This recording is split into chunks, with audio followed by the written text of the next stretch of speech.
Good morning student. பயிற்சி 5.1ல் 2வது question பார்க்க போகிறோம். 2, -1 என்ற புள்ளியை மையமாகவும் 3, 6 என்ற புள்ளி வழியாக செல்வதுமான வட்டத்தின் சமன்பாடு. இப்போ ஒரு வட்டம் வரைகிறோம், சரிங்களா? அதில் மையம் என்ன சொல்லியிருக்காங்க? 2, -1. ஓகே.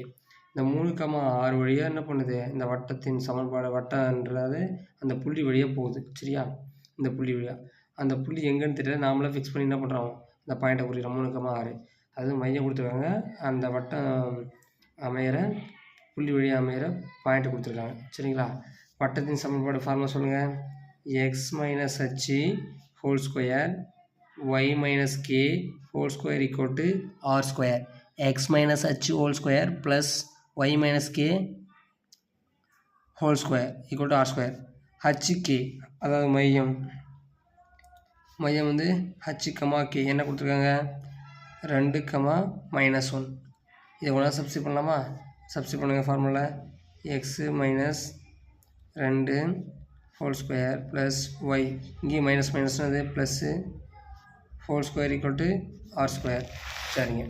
இப்போ இந்த வட்டத்தில் இது உள்ளே இருக்குது மையம். இந்த புள்ளியை கொண்டாந்து திரும்ப போட்டு என்ன பண்ணாதீங்க, இந்த XYயில் போடாதீங்க. அந்த புள்ளி வழியாக போகுதுன்னு சொல்கிறாங்கல்ல, சரியா? இப்போ வட்டத்தின் மேலே இருக்கும் புள்ளி என்ன பண்ணலாம்? அந்த வட்ட சமன்பாடில் போடலாம். அப்போ என்னது? புள்ளி என்னது இருக்குது? 3, சரிங்களா? 3, 6 அதை கொண்டாந்து சப்ஸ்டிட் பண்ணுங்கள். XY சப்ஸ்டிட் பண்ணலாமா? XY மதிப்பு என்னது? 3 - 2 ஹோல் ஸ்கொயர் ப்ளஸ் நெக்ஸ்ட் என்னது?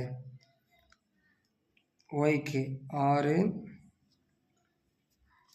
Plus 1 whole square equal to r square.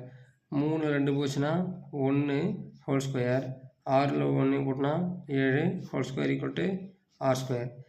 1 square பண்ணால் 1 தான் வரும், 7 ஸ்கொயர் பண்ணால் 49, தேர்ஃபோர் ஆர் ஸ்கொயர். அப்போ பாருங்கள், ஆர் ஸ்கொயர் எவ்வளோ? 41 49 கூட்டினா எவ்வளோ வரும்? 50. இதுதான் ஆர் ஸ்கொயர். தேவையான வட்டத்தின் சமன்பாடு. தேவையான வட்டத்தின் சமன்பாடு சப்ஸ்டிட் பண்ணுங்க. இது இருக்கு பாருங்கள், இதுதான் தேவையான வட்டத்தை. அப்போ இந்த 6 கொண்டு இங்கே போட்டால் போதும். அப்போ x - 2 whole square plus y + 1 whole square equal to r square மதிப்பு எவ்வளோ? 50. இதுதான் நமக்கு தேவையான சமன்பாடு, சரிங்களா? திரும்ப ஒரு டைம் சொல்கிறேங்க கவனிங்க. 2, -1 என்ற புள்ளியை மையமாகவும் 3, 6 என்ற புள்ளி வழியே செல்வதுமான வட்டத்தின் சமன்பாடு காண்க. இதான் கொஷின். அப்போ மையம் என்ன கொடுத்துருக்காங்க? 2, -1. அது எந்த புள்ளி வழியாக செல்லுது அந்த வட்டம்? வட்டம் 3, 6. அப்போ நம்மளுக்கு வட்டத்தின் சமன்பாடு என்ன formula? x - h whole square y - k whole square equal to r square. மையத்தை கொண்டாந்து நம்ம hk அதோட மதிப்பு போடுங்க. அப்போ x - 2 y + 1 whole square equal to r square. சரிங்க. ஒரு வட்டத்தின் மேல் இருக்க புள்ளியை வந்து என்ன பண்ணலாம்? நம்ம வட்ட சமன்பாடில் சப்ஸ்டிட் பண்ணலாம். அந்த புள்ளியை சப்ஸ்டிட் பண்ணுங்கள். x, y 3 - 2 ஹோல் ஸ்கொயர், ஏன்னா இது ரேடியஸ் அப்படிக்க 6 + 1 ஹோல் ஸ்கொயர். அப்போ 3ல் 2 போச்சுன்னா 1, 6 1 கூட்டினா 7. அப்போ ஆர் ஸ்கொயர் மதிப்பு 1 ஸ்கொயர் பண்ணால் 1, 7 ஸ்கொயர் பண்ணால் 49. அப்போ ஆர் ஸ்கொயர் ஈக்குவல் டு 50. இதை கொண்டாந்து நம்ம என்ன பண்ணலாம்? இந்த நம்ம கண்டுபிடிச்சல வட்ட சமன்பாடு, இது சமன்பாடு 1 கூட வச்சுங்க. இதில் கொண்டாந்து சப்ஸ்டிட் பண்ண போகிறோம். 1 இம்ப்ளைஸ், சரிங்களா? இப்போ x - 2 whole square y + 1 whole square equal to r square மதிப்பு 50, சரிங்களா? இதுதான் நமக்கு தேவையான வட்ட சமன்பாடு. Thank you to all.